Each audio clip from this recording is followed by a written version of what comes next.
July 3rd, 2026. The sand at Jones Beach is completely covered.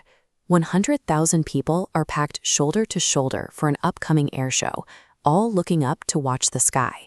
The heat is radiating off the sand.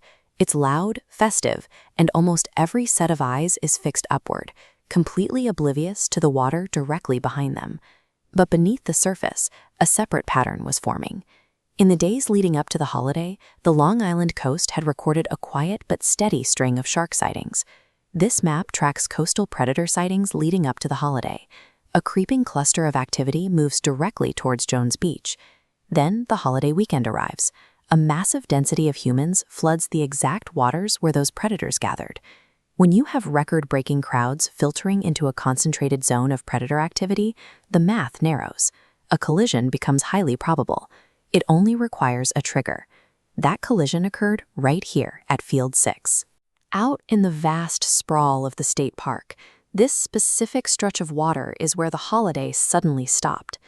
Amidst the swimmers, something struck.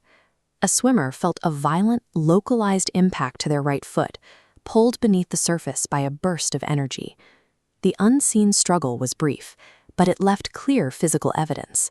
The swimmer sustained a deep, distinctly tooth-shaped laceration across the foot. That specific wound geometry rules out his scrape on a rock or a cut from broken glass. The puncture pattern confirmed it was the bite of an apex predator.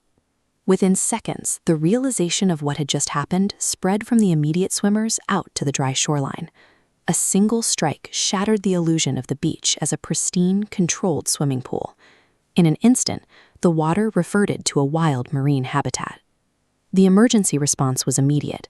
The shoreline defense sprang into action, pulling the bleeding victim out of the surf and onto the sand. Paramedics rapidly transported the swimmer off the beach and to a local hospital, successfully separating them from the danger zone to receive care. Back at the Central Mall, word of mouth spread through the massive crowd. Rumors and breaking news alerts began pinging across thousands of phones, generating immediate confusion. Authorities executed a sweeping mandate.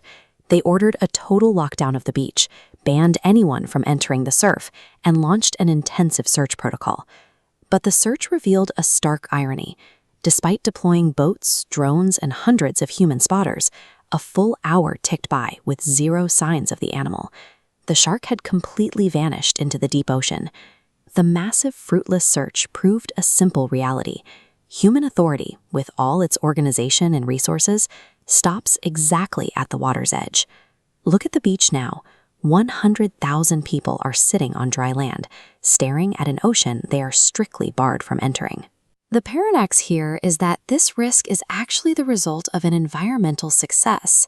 Decades of conservation efforts have cleaned up these coastal waters, bringing bait fish and the predators that hunt them back to life.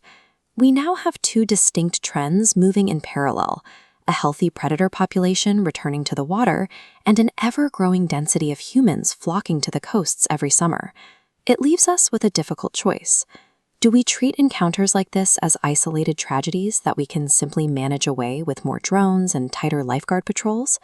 Or, as the ocean continues to heal and our shorelines pack tightly with people, is sharing the water with apex predators the unavoidable cost of swimming in a living sea?